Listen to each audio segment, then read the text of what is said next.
Welcome to the show. My name is Charlton with Big C. This is Charlton at Big C Sports, coming to you worldwide on the Big C Sports Network, on the #1 network in the United States of America. And Big C Sports has been voted the #1 sports show in the universe, according to Big C. And them good old boys down south, I want to say bienvenidos to all of our listeners in Latin America, also across the pond, in London, England, as well as Paris, France, of course, you good old boys in Canada and Africa, the Big C tribe. But there's no one we love more than the good old boys down south. They're the land of the free and the home of the brave on a beautiful, very, very beautiful.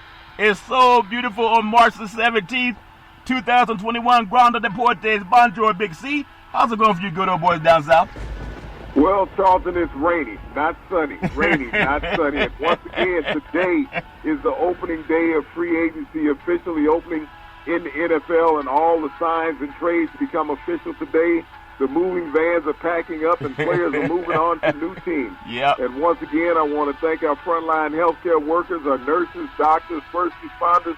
They never move on from helping America. They never move on from helping America. It's a beautiful day, a beautiful, beautiful, beautiful day. I want to say today's show is sponsored by your Northern California Cadillac dealers, home of the all-new Cadillac Escalade, the standard of the world. When you go by and test drive yours, tell them Charlton and Big C sent you, as well as a fleet of Cadillac cars. Also, all around the world, say Google or Alexa, play Big C Sports Podcast. You will hear from our sponsors. You will hear welcome to the show. I will introduce Big C as the Mystic, and he'll do his thing from 3,000 miles away. And I really do appreciate the way things are going with Big C Sports. You can follow Big C Sports on Spotify. You can follow Big C Sports on Xfinity, Comcast TV, Apple TV, Roku TV, Amazon Fire TV, and a lot of smart TVs all over the universe. But you better have a smart TV, or you'll be sitting there looking at a still picture. Man, I love pausing. Pausing is good because it's a beautiful, beautiful day, Big C. But I'll never pause on our Veterans Crisis Hotline. They really are experienced helping veterans and their loved ones get help, Big C. Why should everybody care? Well, Charlton, when we think about what has gone on with our veterans over the decades, Charlton's been one of the original crises in America. Losing over 2 dozen a day to suicide, that is an epidemic, Charlton, when you think about how these men and women have served this country so admirably, but they become lost entities in society and even in politics. All the talk goes elsewhere other than trying to save the lives of these great veterans of our country, Charlton.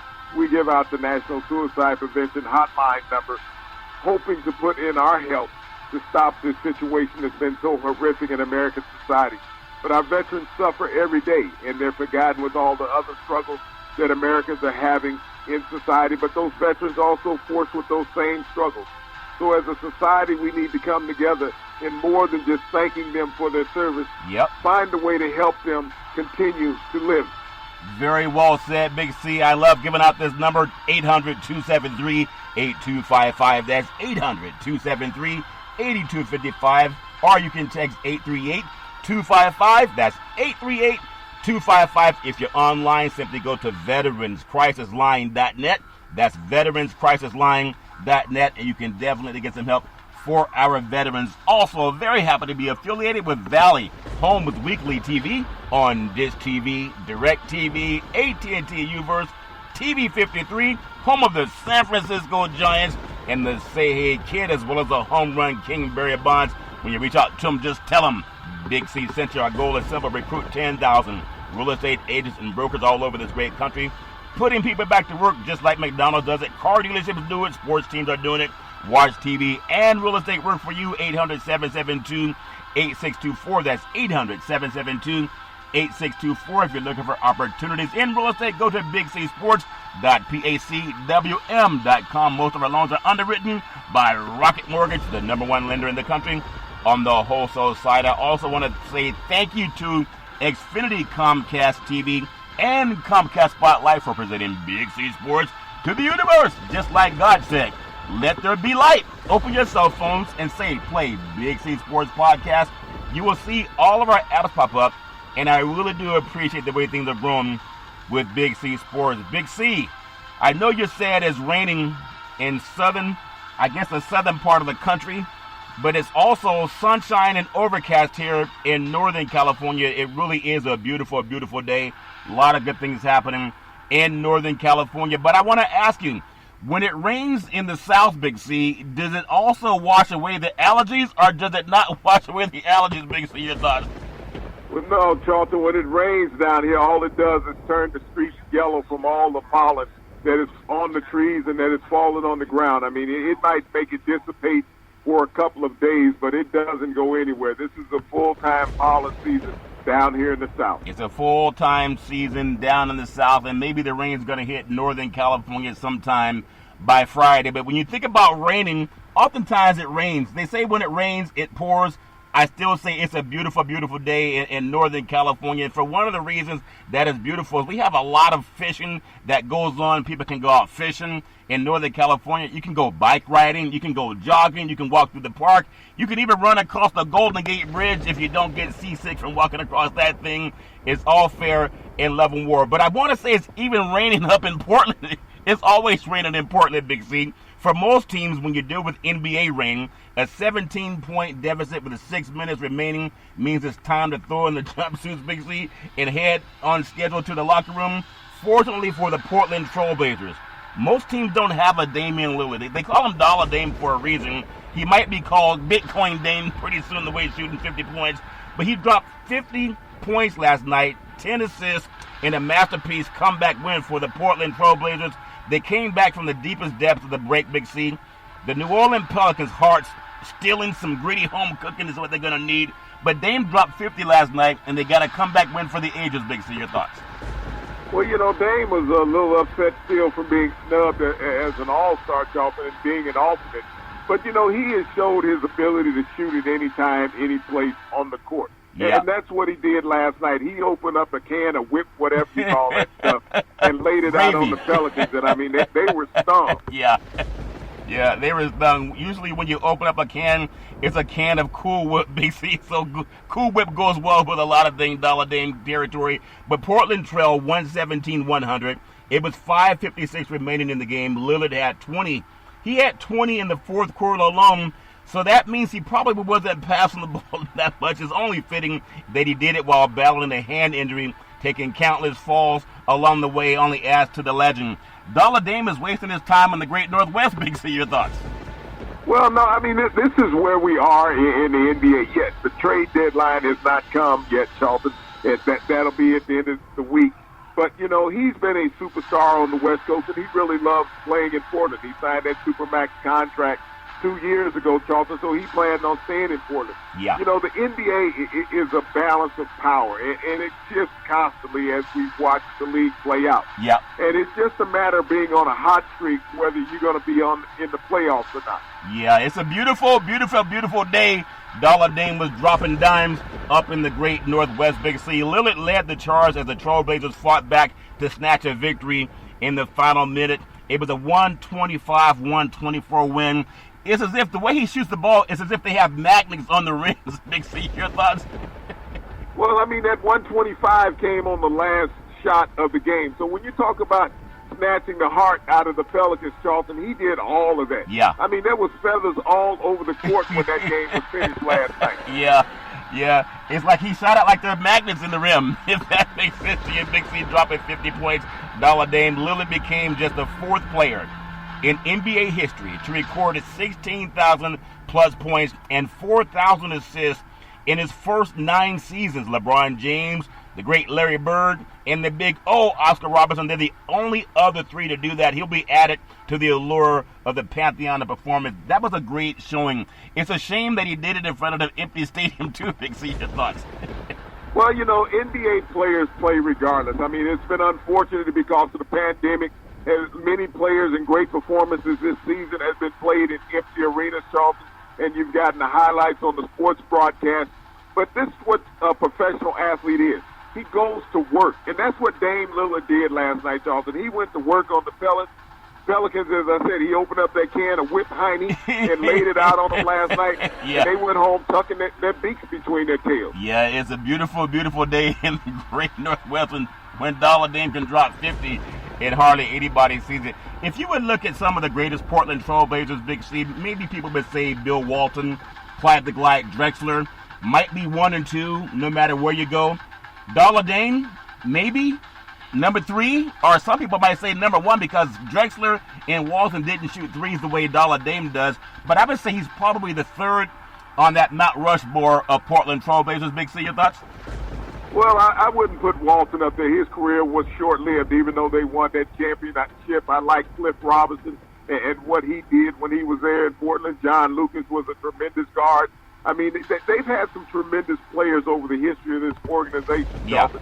And so, you know, Dame is right up there. When he accomplished something last night, Charlton, that only 2 other players in the history of the NBA had done, you got to put him on the top of that Portland list. Yeah, he's up there on the top. It's a beautiful, beautiful day in Portland, the great Northwest. They love Darla Dame. It's all fair in love and war. I think one of his better shootings that I've ever seen in his shooting performances, Big C, he was holding a gun in his hand, a money gun in his hand, and there was a commercial for Hulu Does Live Sports, and he didn't want to read it the way they said it, and so they opened up the suitcases full of money, and then he started shooting threes from the commercial. It's all fair in love and war. I want to take you to the world of what's going on in black sports history. African-American sports history, just like what Darla Dame did last night in a 125-124 win over the New Orleans Pelicans, Big C.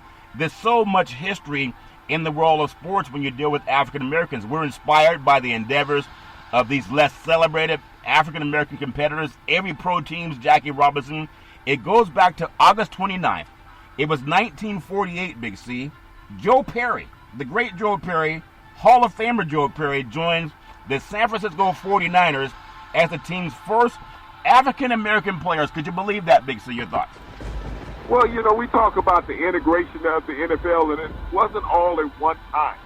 Professional sports wasn't all at one time, Charlton. As we thought about these great black athletes matriculating into the professional league, and every time you brought one in, the league created a new superstar, whichever league it was. Yeah, and when you think about all of the great African-American players that have played in that red and gold uniform, Big C, over in San Francisco, whether they were doing it at Kezar Stadium, that's still in existence. They use it for high school football games now. And then when they moved to my favorite stadium of them all, the great Candlestick Park, Big C, over there off of Hunters Point, and now they've moved down to Levi Stadium. I think they've lost some of the atmosphere of it. But Joe Perry is amazing. He was spotted playing service football by pro scouts, Big C. They signed him as a free agent. The 49ers did. Extremely quick runner who earned his nickname the Jet, Big C. First to gain over 1,000 yards in 2 straight years. That was back in 1953, 1954, Big C. Your thoughts? Well, I mean, here it is. He walked into the league, Charlton, off the street. You think about that, playing military football, and the next thing you know, you're playing in the NFL, and you're one of the most dominant players in the league, gaining over 1,000 yards back-to-back seasons. Yeah, in back-to-back seasons. And think of, you know, a lot of African-Americans have done so much with the military in the United States of America. And it's amazing how he was discovered just kind of doing his thing as he was spotted by a scout service. It's not like they followed him down at USC or followed him playing football at Nebraska or Notre Dame or Miami. But it's all fair in love and war. His career record, 12,532 combined net yards, 9,723 yards rushing. He had 263 receptions, Big C, 513 points, and he played in 3 Pro Bowls for a guy that was discovered with military stuff, Big C. Your thoughts? Well, you think about it. He was a serviceman, Charlton, when he was spotted. We've talked about a few baseball players of the past, Charlton, that were in military service when we talk about black history in sports. Joe Perry was serving in the military because he was serving his country, and he was spotted by someone who most likely was visiting a family member or something and seeing him playing service football. But from that, Charlton, he had the character and the ability to move into the National Football League and become one of the greatest stars of his era. Yeah, one of the greatest of his era. He played for the 49ers from 1948 to 1960, the Baltimore Colts 1961 to 1962, and returned to the 49ers in 1963 for his final year in football.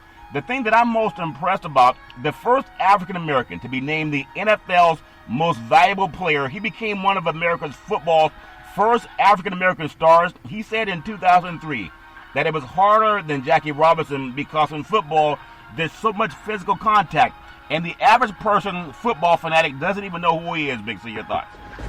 Well, it is. It was much more difficult for him because Jackie only had to face a pitcher and maybe someone who was on the base when he was running. Joe Perry had to face 11 people every down who did not like him, did not like his skin color. They took extra shots at the young man and everything, Charlton. So it was very difficult in many ways. Even though he was on the West Coast, Charlton, the vitriol still existed in the NFL in those days. And there's one other key point about Joe Perry, that unless you know about football, no one knows. He is the only man in the NFL Pro Football Hall of Fame who never played football at a 4-year college. Isn't that amazing? A lot of people realize you got to get there through a lot of people when you leave high school. If you don't get picked up by the college programs, they'll say go to the JC level. There's a lot of JCs in California, and then from there people can go on to maybe the Division I or Division II, etc. And so he didn't take that route, Big C. So that's something that a lot of people can hold their head high when you talk about military, and the way we pay homage to our military veterans before every Big C sports. So really appreciate bringing that information. The great Hall of Famer Joe Perry with the San Francisco 49ers from way back in the day. Man, they have a good-looking team coming up this year too, Big C. They have maybe a couple of more minor moves to make, but Joe Perry was definitely one that they can always hang their hats on when you look at the 49er Hall of Fame as well as the NFL Hall of Fame. Big C, I want to bring you up to another Bay Area icon when you think about icons in Northern California. Like I said, it's a beautiful, beautiful day. NBA basketball, the Warrior, Steph Curry. He says the idea of owning a sports franchise is enticing. There's not that many people that have been able to do that, Big C, but if anyone can look at that down the road, it definitely would be enticing for Curry, Big C. Your thoughts? Well, he's looking to join a group of other elite black athletes, Charlton, who have made that endeavor to the life after sports. But Steph Curry is such a marketable individual and world-renowned athlete that everyone knows who he is. He would fit in with any organization, Charlton, and help it grow. Yeah, and we want to make sure we work on your microphone, pump that up, Big C. I know it's raining down south, but he'll join a list of notable current and former athletes who own majority and minority stakes in professional sports franchises. Of note, when people think about ownership and former athletes, you think about none other than the ex-NBA great legend Michael Jordan has held a controlling interest in the Charlotte Hornets since 2010, 4 years after becoming part owner in 2006 for the great Michael Jordan. Big C, your thoughts? Well, he's crossed the barrier in basketball, from one of the greatest players of all time to being a majority owner in an organization, Charlton, that has ostracized many blacks from having an opportunity to own. Yeah. But Michael Jordan has crossed that barrier, and he's been a great asset, and hopefully in a leadership role that he will help others join that fraternity. Yeah, he will definitely help others join that fraternity, Big C. When you think about other people who actually have the chance to own part of a professional sports franchise, Big C, you think about the great Serena Williams. I know everybody has their own opinion about how great she is on the tennis court, and if she's going to finally get another championship to her belt, Big C. But Venus and Serena Williams, they own a minority stake in the Miami Dolphins. Most people wouldn't even think that. A totally different sport, Big C. Your thoughts? Well, you go in a different direction, Charlton. They've dominated the women's circuit, and they want to own a few men along the way. Yeah, they got to swim against the current, Big C, but they have been swimming against the current, just like in the tennis court, they've been swimming against the current. It's all fair level war. And then when you think about maybe the most marketable name of an athlete in modern day, I would say you look at the Los Angeles Lakers star LeBron James joining Fenway Sports Group as a partner, giving him an ownership stake in a subsidiary that include the great Boston Red Sox of all teams. Big C, your thoughts? Well, to have an opportunity to buy into this organization, Charlton, where you get a minority share of the Boston Red Sox, LeBron James has been well vested outside of the NBA in being involved in professional soccer also, Charlton. Let me ask you a question, because you were he's never played in Boston, not that he has to. I know Magic Johnson with the Lakers has had the chance to be a part of the Lakers and Dodgers organization, but LeBron grew up in Akron, Ohio, went to St. Vincent St. Mary High School, and then was able to get drafted into the NBA with the Cleveland Cavaliers. We know he had a stint down at Miami. Then they burned his jersey, so he came back. He didn't like seeing his jersey being burned, so he came back, basically helped Cleveland win an NBA championship. And then he had 2 different franchises that he's helped win championships. So then he decides to go to LA, maybe the best, most storied NBA franchise in the history of the basketball universe. They're tied with Boston with 17 championships. But isn't that something? LA and Boston, East Coast, West Coast. I remember seeing Magic and Bird go up against each other, Kareem and McHale and Robert Parrish, Big C. It was always East Coast, West Coast. What is it about Boston allowing a good old boy that's with the Lakers organization to buy part of a franchise in Boston, Big C? Your thoughts? Well, it's not the Boston franchise that's allowing him to buy. He's buying part of a subsidiary that owns the Boston Red Sox, Dalton, and they own a lot of other entities. This is an investment group. When you have this, part of the shares of their investment is owning a professional baseball team. You get into whatever organization you can, however you can. It's not about the logistics of where it's located. Yeah. It's about the net value over time, because LeBron James owns part of a soccer team in England. Yeah. He's never going to play basketball in England other than an exhibition game. Yeah. Well, don't say never. He does own the Liverpool FC, and ex-Lakers legend Magic Johnson is also a part of the Guggenheim Baseball Management, which owns the Los Angeles Dodgers, the defending world champion Los Angeles Dodgers that are looking to repeat this year if they get that to happen. I want to ask you your thoughts, because growing up when I was a young boy, there was always this push for ownership of something, and I've always lament how African Americans own the Negro League. Big C. They were not hoping for some Rooney Rule. They were not hoping for some inclusion rule. And it's amazing how the ownerships of that league didn't last once Major League Baseball started throwing more money at them. And a lot of people went on and did that, and it just kind of withered away the opportunities for the Negro Leagues. But is this a kind of have we been here before to see black ownership where is it gonna blossom, or is it just kind of a couple of guys that drop in the pan? Big C, your thoughts? Well, no, Charlton. I mean, anybody has the opportunity to invest. It's about the tangible of the individual. Is he looking for his future? Is he looking for generational wealth, Charlton, to have longevity for his family, or is he looking to see all the things that he can buy today and they glitters on his wrist and on his feet? Yeah. These are businessmen, Charlton, that you're looking at. You look at them from an athletic perspective. They moved beyond athletics a long time ago. Athletics is about the fans. Yeah. This is about perpetuating life, getting on the business side of things, and that's what all these athletes are doing. They're on the business side. They knew that their playing days would come to an end. That was just a flash in the pan. Yeah. But ownership will last as long as these organizations exist. Yeah. And they're investing in leagues that are viable, not fly-by-night leagues. Yeah. These are leagues that have been around for a long time, so their money will keep growing. Yeah, the money's going to keep growing. I really love seeing that it's playing out, and it's not necessarily breaking news when it happens, but when people find out, it's always good for young people to see that it is possible. I also want to look at the women's side of things for African American history. The great Serena Williams and a number of former U.S. women's national team members, including Abby Wambach, Big C, Abby Wambach and Julie Fondy, Mia Hamm, Joy Fawcett, Tisha Vinatieri, Big C, are part of the ownership group for the newest NWSL franchise, the Angel City FC, which is set to begin playing as soon as 2022 in the beautiful, beautiful city of Los Angeles. Big C, your thoughts? Well, these are these women, Charlton, that regardless of the nationality, are understanding what the future is about. They know that sports is a billion-dollar industry. And if you can get in on the ground floor, you can watch your money grow. And that's what these women have done. They've grown, they matured outside of the game of sports. And like I said, so many people turn on the television and think that that's all that an athlete is about. Yeah. That 60 minutes that they're watching them perform in a performance. Yep. They're thinking about life after sports, Charlton, and it's been so demonstrated by what you said, the men and the women. They're not former athletes. They're current athletes looking at their future. Yeah. And that's how you have to do things. You can't wait till the game kicks you out before you decide what you want to do.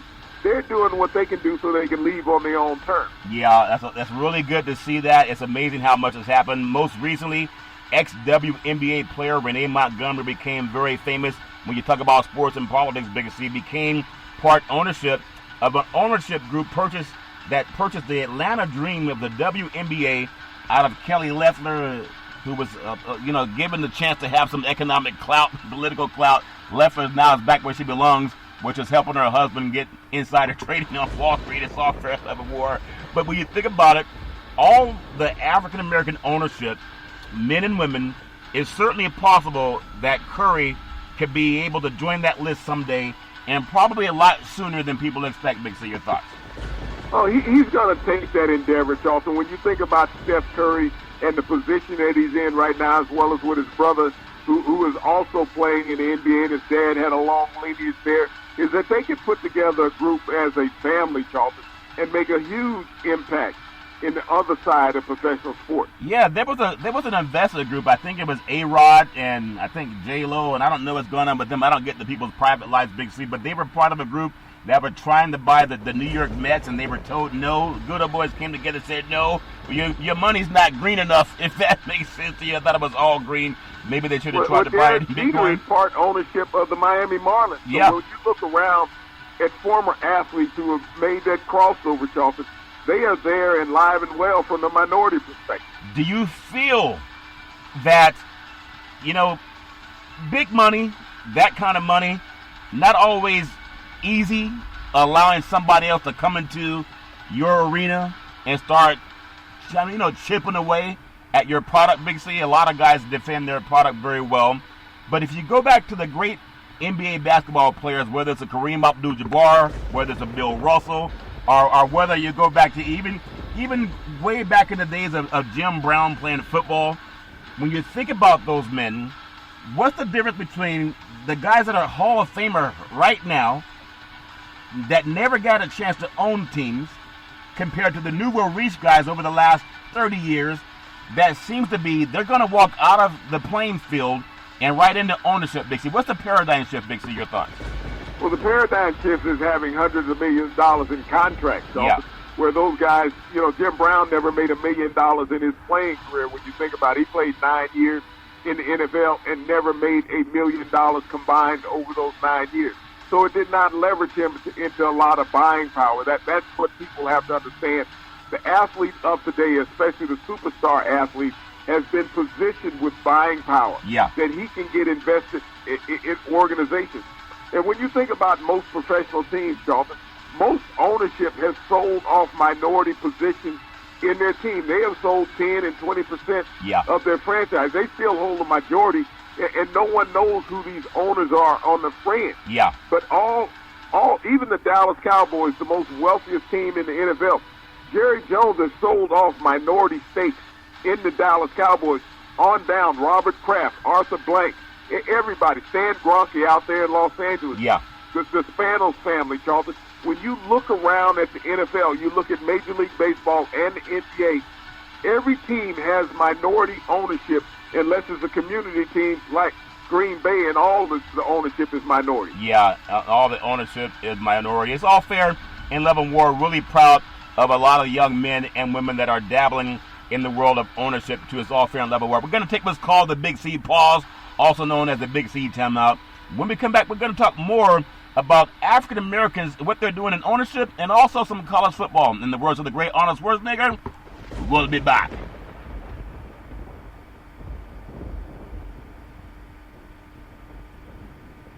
All right, we are back from the Big C pause, also known as the Big C timeout. You can follow Big C Sports 24 hours a day, 7 days a week on the #1 podcast network in the universe, iHeartRadio podcast. You can follow Big C Sports on Apple Podcasts. You can follow Big C Sports on Google Podcasts. There's so many apps that I really appreciate the way things are growing with Big C Sports. I also want to say thank you to Xfinity Comcast TV and Comcast Spotlight for presenting Big C Sports to the universe. Just like God said, let there be light. Open your cell phones and say, play Big C Sports Podcast. You will see all of our apps pop up from all over the world. And I really do appreciate the way things have grown with Big C Sports. So the ownership is great. Always great to have ownership and opportunity. And hopefully more and more athletes will get that writing on the wall where they can become owners of something, Big C. College football, when you think about the new Auburn football coach, Brian Harsin, Big C, signed a 6-year contract with the school. It's going to pay him an average of $5.25 million according to documents released Monday, Big C. Think about this. This man came from Boise State out here in the Mountain West on the West Coast, Big C. In December, he signed through December 31st, 2026. His salary begins at $5 million and increases by $100,000 January 1st of each year of his contract. That's a pretty decent deal, Big C. Your thoughts?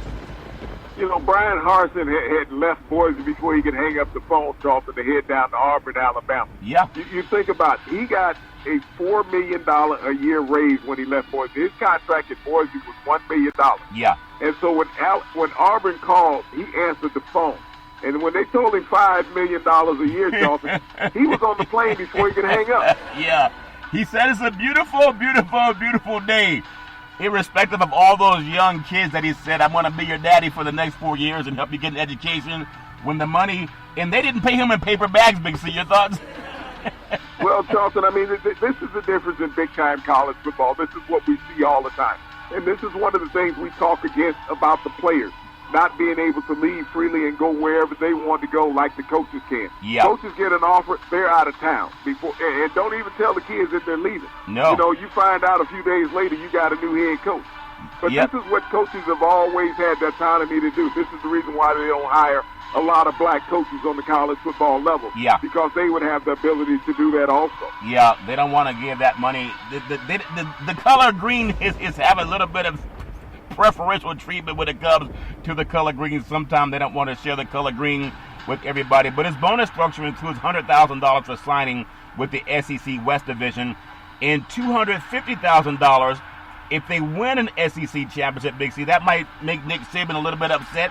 And he will also earn $200,000 for every New Year's Six Bowl appearance, $300,000 for reaching the college football playoffs, $400,000 for reaching the national title game, and $800,000 for winning a national championship, and they're not giving it to him in a paper bag. Big C, your thoughts?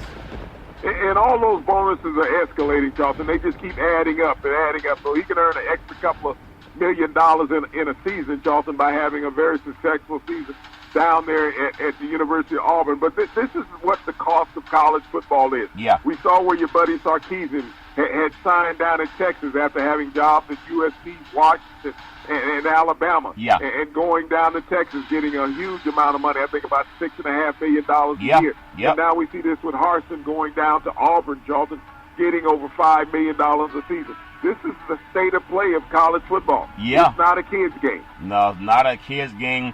Yeah, it is a kid's game, but the kids don't get paid for it. It's all fair and level work. Most guys that come on to make their program, not even 21, they're not even able to drink, but coaches can get several $1 million a year. Isn't that something? You can make several $1 million a year, and the engine that runs your vehicle, most of those guys are not even of drinking age, Big C. Your thoughts? Well, but they can wash your car for you and they can fill it with gas. Yeah, I know of an old timer that was recruited. He played for Coach Frank Kush down at Arizona State back in the day, and it's illegal to give them anything, but they always found a car to get around. And sometimes boosters would leave the keys running. You ever have boosters leave the keys running, Big C? Your thoughts? Hey, I had a car with my name on the plate. I didn't worry about the boosters. Yeah, it's all fair level war. Hopefully Harsin will do a good job down at Auburn University. He'll find the officiating is a little bit different than when you're in the Mountain West and when you sign with the SEC. It's all fair in level war. I'm sure he'll do fine. When you think about sports down in the South, college sports, Big C, would you believe the ACC eliminated its intra-conference transfer rule? They did that this week, Big C. It was a unanimous decision of its board of directors. We just said Harsin just left Boise State before they even hung up the phone and went down to Auburn because of the $5 million, right?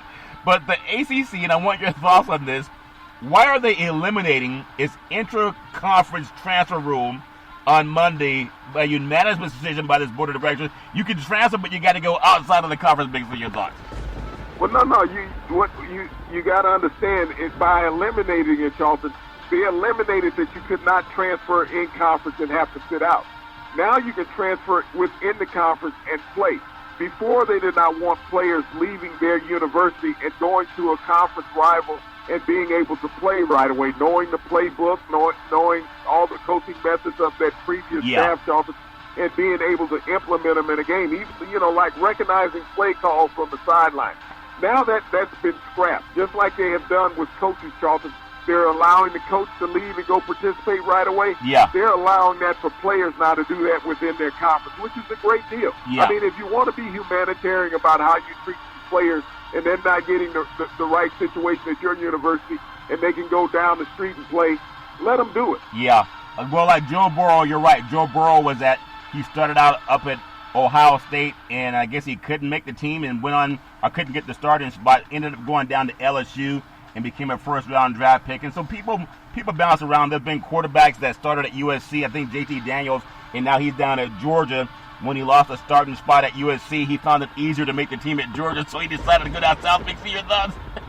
Well, he had a lot more talent with him down in Georgia, Charlton, and he'll most likely make the college football playoffs quicker there than what he would have at USC. Yeah, well, that's because of the collusion in the South, but it's all fair in level wars. So the ACC doing their thing. It created in 1996 required student athletes without a degree to sit out 1 year if they were transferring from one ACC school to another. The move does not come as a surprise considering pending, sometimes litigation changes things, Big C. Pending NCAA litigation that would grant student athletes a one-time transfer with immediate eligibility in all sports. So they're becoming more and more like the coaches if it goes through in the course, Big C. Your thoughts? Well, if they want to become more and more like the coaches, Charlton, they have to really look at the amateurism status of NCAA athletes and stop them from earning revenue beyond just their scholarship. Yeah. It's a beautiful, beautiful day as more and more athletes get the chance to do things that's going to make life a lot better for them. And also, speaking of college, Big C, college basketball, the Final Four for March Madness predictions. Everybody has their prediction boards out, and everybody's doing their polls in their workplaces.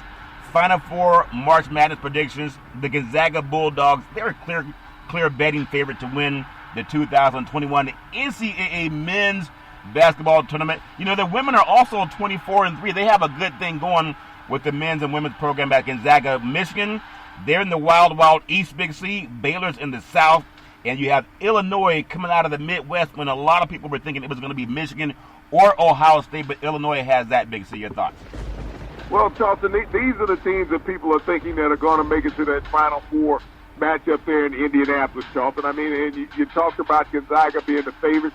I mean, you can look at that like you looked at the Super Bowl, the Fool's Gold. Yeah. That's where they want you to put the money because you won't walk home with any.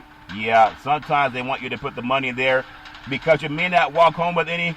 But I think Gonzaga, they're gonna bounce home with the NCAA basketball national championship. It's all fair and level war. That team they can really do the job. They run up and down the court. Unless they beat somebody, they meet someone that's very physical that might change things up on the court. But it looks to me like they're a very strong choice to at least come out of their bracket, Big C. But give me your feeling about Michigan. I know Michigan's kind of a Cinderella favorite when you think about it because of the Fabulous Five. That Fab Five that was going on back in the days when you had Jalen Rose and Chris Webber and the good old boys. And give me your feeling on how strong they are. They kind of leaked a little bit of oil coming down the stretch, Big C. Your thoughts? Yeah, but that team never won anything, that Fab Five team in Charleston. They took it to Glenn Rice era at Michigan before they won a national title. But, when you think about the Fab Five, they lost 3 of their last 4 games, and so this is the team that struggled down the stretch. Yeah. They may not even have been the best team in their conference when you sit there and look at Ohio State and especially Illinois.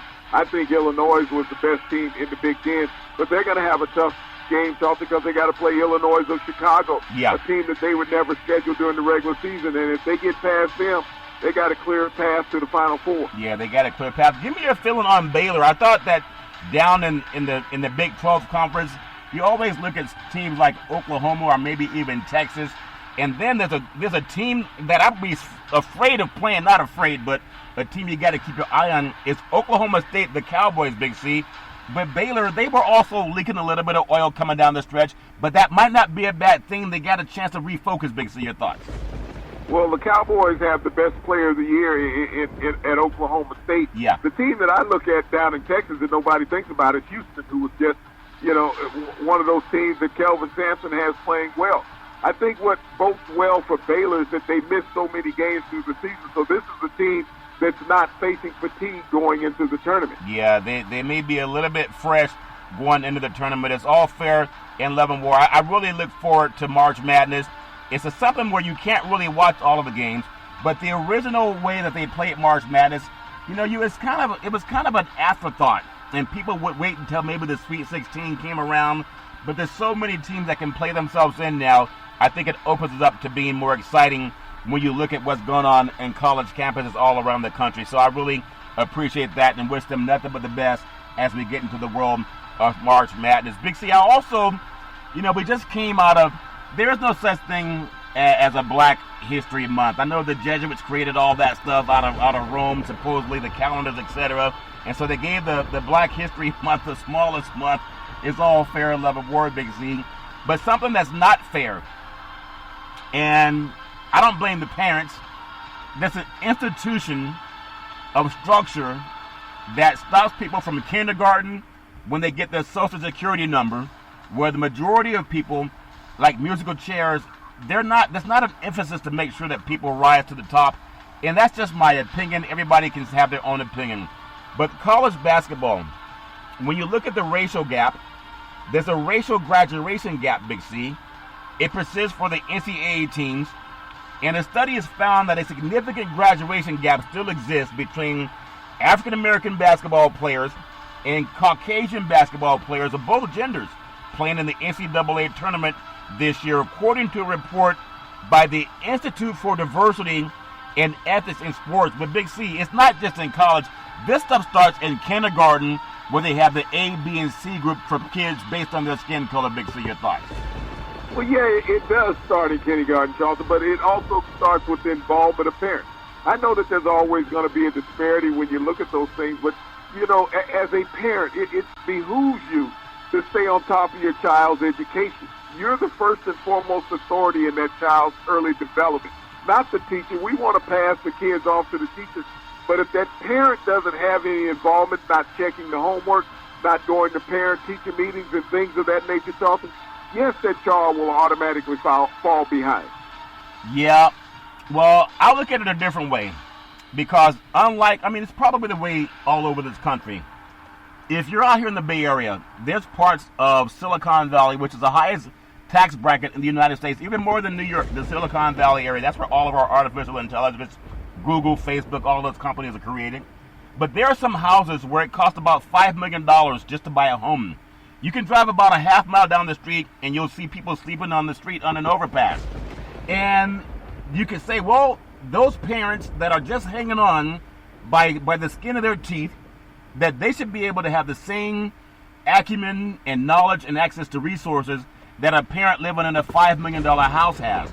And we know because of the color of law and the Kerner Commission, a lot of things have been designed. It's just like the black farmer that could not get a loan from the USDA, but a white farmer could. And now imagine over 100 years, not only did you get the $1 million loan, but you were able to farm your land, you were able to raise product, and you were able to grow things, financials. Now you can afford tutoring for your children.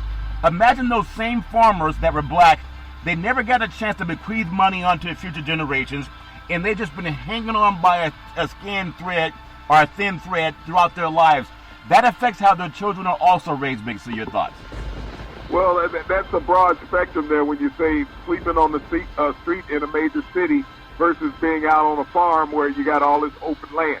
I don't know how many major cities that you've been to in the last decade, Charlton, but every major city in America has that same homeless problem next to, upscale housing. Yep. You got people sleeping under bridges and on the sidewalk. That's not akin to just the Bay Area. That's everywhere I've traveled in America in the past decade. I see it all the time. Saw it today.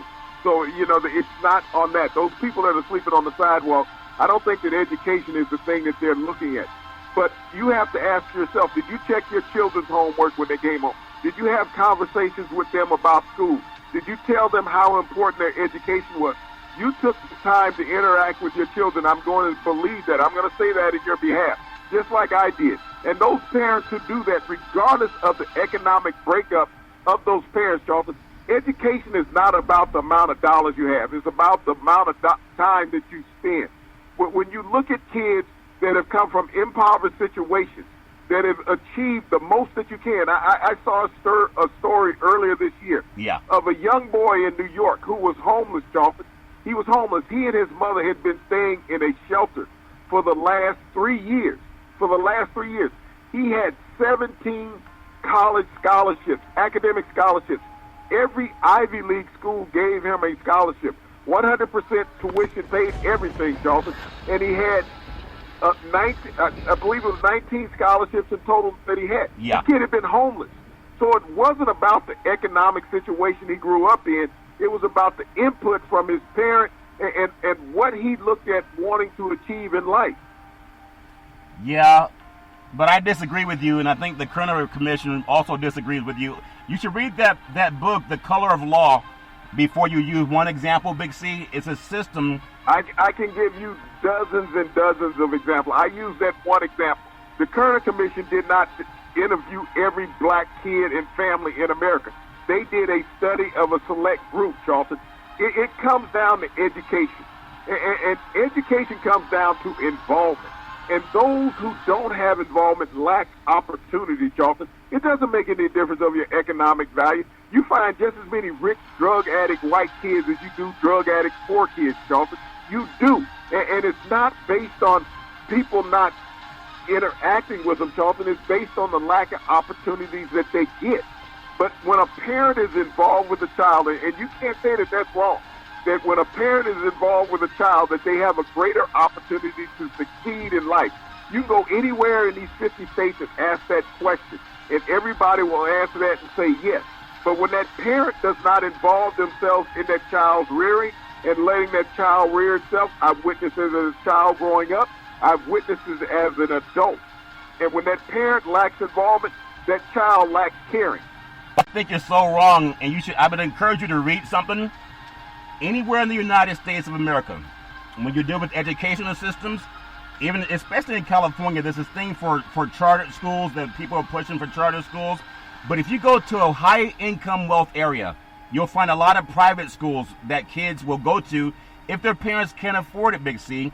And I challenge any person, whether it comes from Stanford or Harvard, or whether it comes from Tuskegee or Howard University, you cannot find any school district in the United States that's considered affluent that does not have more resources than school districts that are considered poor.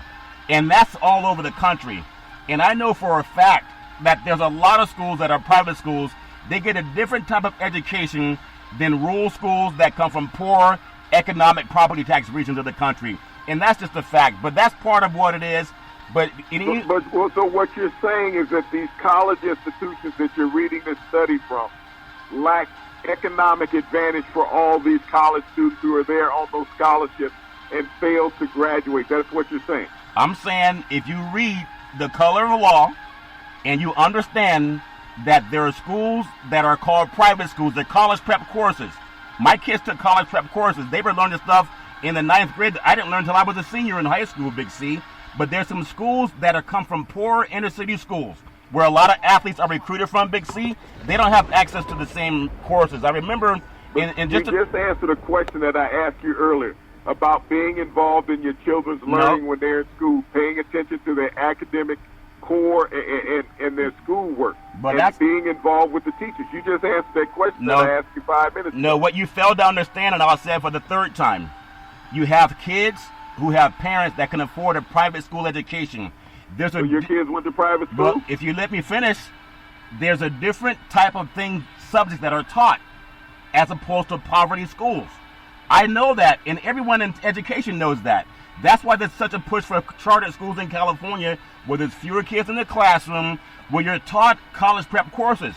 You don't get that in a lot of places, and the parents, they can't do anything about it. They're not part of the school district. So even if they want to try harder, I don't think they have access to the same resources. That's why there's a push for charter schools. But it's all fair and level. It leads into this education gap, Big C. It's a stark gap on the men's side. The study found that white male students are graduating at a rate of 13.5 percentage points higher than their black male counterparts, Big C. White players had a GSR of 93.8% on average.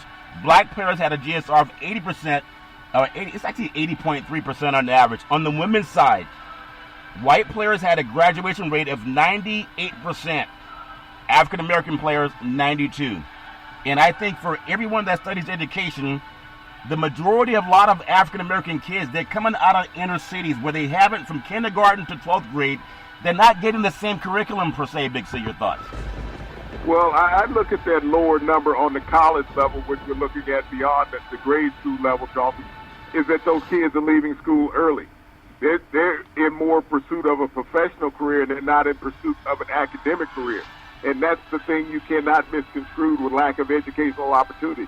They have a 5-year scholarship when they sign that scholarship to those universities, but they decide that they want to leave after 3 years in football and in basketball after 1 year. So that's going to create your disparity right there, because someone has not told them that they're not going to be that greatest of all-time professional athlete, and it'd be better off to go to school and get that degree and then pursue that professional career. Yeah, well, we just have to disagree on that. I think any person in this country, if you were to take any wealthy parent and you ask them if they could send their kid to an inner city high school or junior or elementary school, junior high school, or kindergarten, I doubt if any wealthy parent that can send their kid to a private school would say, you know what, let's just go to the inner city schools that don't have the resources, don't have the books, don't even have the computers. And sometimes they have textbooks that are 20 years old compared to very new technology with computers on every desk. I mean, it's out there. You just got to be able to see it. It's all fair level work. But doesn't it come down to your lawmakers, and isn't that what you guys vote for out there in California for these kids to have or not to have? It comes down to that. Bottom line, if you don't fund those schools, then those kids are going to do without. You can talk about charter schools. Yes, they are funded, but this is the reason why you pay taxes to upgrade your school and to keep your school system at the top of the height. So people, when they go out and fight against raising taxes, they're fighting against education for kids. That's the thing you have to understand. So every time they put that on the ballot, Charlton, about raising taxes, people are like, no, I don't want to pay any more taxes. Then they don't want to have the kids to have a better education. Not necessarily true. I mean, I work in real estate. There's some districts where people are barely getting by, Big C. And then there are other districts that people have $5 million homes. And they want to fight Prop 13. That would kick a lot of elderly people out of their home. But if you don't have a high tax income, then you can't fund the schools the way a wealthy district will. It's a long conversation, but it's all, people can Google that if they want to. I want to take you to a guy that doesn't have that same impediment, I would say, that some people in poor communities do. NFL football. You know, guys tend to change their zip code when they sign $1 million contracts. And when they change their zip codes, they move into better housing, better school districts. It's not that they want to spend more time with their kids. They have the affluence to do it. They can get tutoring if they don't have the money, if they don't have the chance to spend time with them. But Trent Williams, just kind of like what we've been talking about. Trent Williams, Big C, and almost any professional athlete, I guarantee you, they can't spend a lot of time with their kids, but they can get the tutoring for it, the way poor parents can't afford it. But Trent Williams and the San Francisco 49ers, they've reached a 6-year, $138 million deal that will make him the highest paid offensive lineman in NFL history. That's in the history of the universe, Big C. It was announced today, this morning. The deal has a $55.1 million guaranteed money. Williams' agency, Elite Loyalty Sports, Big C, tweeted out that the contract also includes a $30 million signing bonus. You can't tell me that his children won't have more choices than someone living paycheck to paycheck, Big C. Your thoughts? What was that percentage you said that black athletes didn't graduate from college? It depends on what school. You said about 80%. Trent Williams is one of those. He's one of those. He left college as a junior from Oklahoma and was a number 1 draft pick in the NFL because that was what he wanted to do. It wasn't about being at Oklahoma to get a degree. It was about being at Oklahoma to get into the NFL. So he became part of that 20% that did not graduate from college as a collegiate athlete, Charlton. So he helps those numbers. Yes, he's made it big in the NFL. He has the richest contract for any offensive lineman in NFL history, even though the 49ers will release him after 2 years of that when the guaranteed money's gone. But he achieved his goal of going to college. That was becoming a professional athlete. Not being a doctor, not being a lawyer, not being a scientist, not being a Phi Beta Kappa. He wanted to be a professional football player, and there's nothing wrong with that.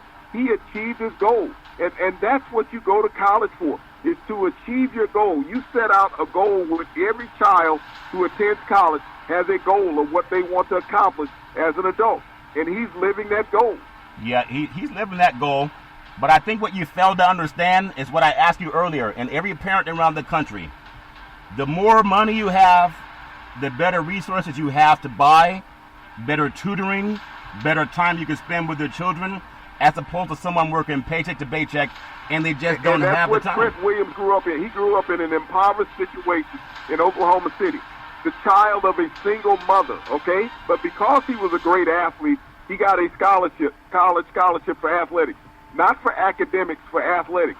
And after 3 years of playing there at the University of Oklahoma, he felt that he had achieved all he could athletically, not academically, athletically. So he moved on to the next challenge in life, and that was becoming an NFL player. He didn't get there because of academics. He got there because of athletics. That's how he got there, because the situation he grew up in, just like we talked about in Oklahoma, where the announcer used those racial slurs against those young black women that were playing high school basketball, that's the type of situation he grew up in. People using those racial slurs towards him. So he got an opportunity to make money and get out of that. Yeah, but if you spend enough time around inner city schools, you'll hear the racial slurs like a handshake.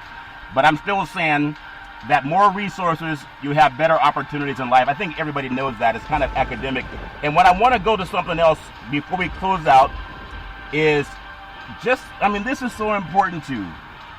This has nothing, it's nothing new, but it's there.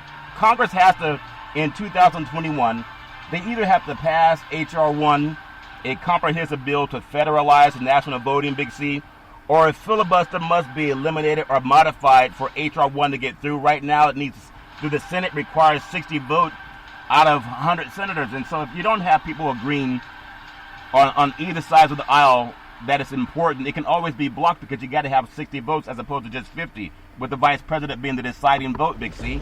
And that's important. It's so important because it determines how people vote. It determines how people have access to things.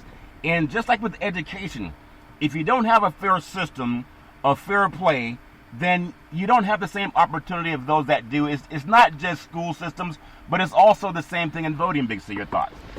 Well, Charlton, has been blocked by all these white Republicans forever. They want to go back to Jim Crow standards in politics and eliminate opportunities for blacks and minorities in America. That's what that's all about. That's what the filibuster's been all about. Mitch McConnell came out today and openly threatened the Democrats. If you do this, we're going to turn against you in everything that we can, because they don't want D.C. to become a state, because it's 87% black people live in D.C. Yeah. And they're majority Democrat voters. And they don't want D.C. to become a state, because they said that the white Republicans will never win another election. This is a racial mantra that the Republicans have been blocking. They're trying to obstruct voting in 43 states, Charlton. Yeah. 255 state bills are on the books, Charlton, trying to get them passed to restrict the voting of black people and people of color in America. Yep. This is just a racial divide. Yep. I mean, if this country was to stand forth and say what it truly is about, Charlton, not having people of color have equal opportunity, then we can move on to the next stage of this country. And that's what I was telling you, that you're wrong about saying kids that grow up poor have the same opportunities as kids that grow up wealthy if their parents just spend enough time in care. I never said that kids that grow up poor had the same opportunity. But you did. I said it was about a parental involvement. That's what it comes down to, parental involvement. You don't have to be rich to talk to your kids. You don't have to be poor not to have the ability to talk to your kids. Like I said, there are more white drug addict kids that come from affluent families. Where I live, there's a place called the Heroin Triangle, and it's nothing but affluent white families stay in this county and that area. They all are seven-figure families, 6- and 7-figure families, every one of them. But it is the largest drug area in this area where I live, Charlton. And they are affluent. They have money. It's not about education. It's about conversation. Well, I still think you're wrong. If you believe that it's okay, then just stop working and try to give your kids every advantage that wealthy people have. And the parents, everybody cares about their children. You can't help what choice they make. At the same time, More affluence gives you access to more resources, access to better health care, access to better food, access to better everything. And I don't know how anyone could argue that. Illegal drugs also. Hey, well, that's a choice out there also, but more money is why they're trying to do so many things to keep poor schools poor, because unfortunately, they trap people in an environment that's hard to get out. But I want to close out on tonight's NBA schedule. You have Toronto at Detroit. You have Brooklyn at Indianapolis, Big C, or Indiana. Milwaukee at Philadelphia, which at one time people thought might be a preview of the Eastern Conference Final. Probably going to be Philadelphia and Brooklyn. But if Milwaukee can beat Philadelphia tonight, Philadelphia still says, well, we don't have Joel Embiid, so it might balance things out. Big C, your thoughts? Well, Milwaukee just made a trade with Houston, and I believe it was Gordon that they picked up from Houston. And when you think about the Rockets, their top 5 players 2 years ago, they're all gone.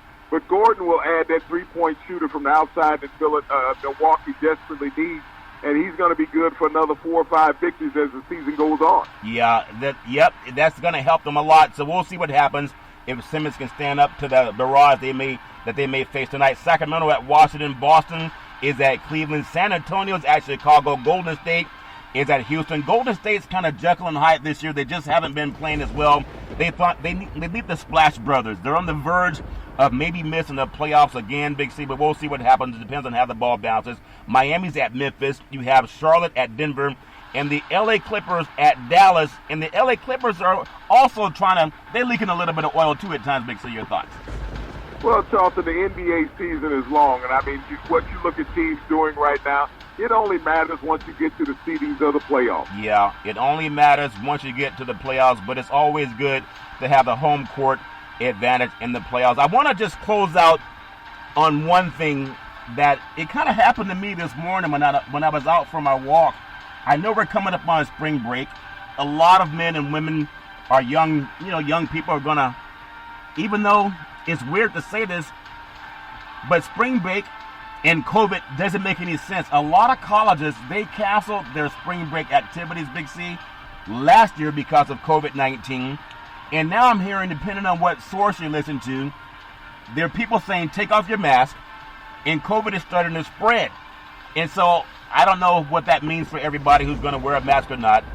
But for spring break coming, you have March and April. How do women stay safe, especially for men talking to their daughters that may go down to some of these resorts since they're saying you can come without a mask? People are meeting men on dating sites or sometimes at a bar, which is how it happened when I was a young boy or in college. They're having drinks. Sometimes they don't even know who these people are at a bar, or especially on a dating site where people are just trolling for whatever they can. So advice for men and women not being preyed upon while the world is following sports, I would say whatever you do, and I tell this to my own daughter, you got to let people know where you are. You got to go with a group of friends, have somebody who's going to be socially responsible. You don't have to go drinking with different people that you don't know. But it scares me, Big C, that you have spring break and some people saying take off your mask, and now you have people who are going to be in compromising positions. What advice can a father give their daughter and sons on how to stay safe, Big C? Your thoughts? Well, Charlton, if you haven't raised them with that advice, I mean, it's not going to work. I mean, I'm out of that social circle, and I've been out of it for years. But if you haven't raised your kids to understand the perils that are out there in society, one night of talking to them is not going to change it. Well, I agree with a lot of what parents have done over the years. Myself getting advice from other parents going back to when I was in school and being a part of spring break. A lot of women say they don't feel safe in certain environments. And I think the only thing that I can recall that have kept people safe is always go with the group. Don't be that lone ranger out there. Don't be the lone wolf, because people can prey on you, especially when you're inebriated. So if you're going to be out, it's hard to say don't drink, but have a designated driver or a designated non-drinker, and hopefully that'll keep a lot of women safe. About 61% of women say they feel afraid when they're around environments in which spring break fosters, Big C. So I would say have friends, have someone not drink and drive, have someone not drink and party, and hopefully that keeps you safe. That's my opinion, and I hope that helps a lot of people. Big C, back in the day, there's a man by the name of Drew Boudini Brown. He was known as Muhammad Ali's right-hand man, and he would always tell Ali, float like a butterfly, Sting like a bee. Rumble, young man, rumble with all you've got to use. How can you lose, Big C? What are you looking forward to in the sports universe? Well, there's been some big-name players out there in the NFL free agent market that's been holding out for a lot of money and not going to get those big paydays that they thought they were going to get and might have to sneak back into their old team, Charlton, with their head down under a baseball cap. But once again, I want to thank our frontline healthcare workers, our nurses, doctors, and first responders.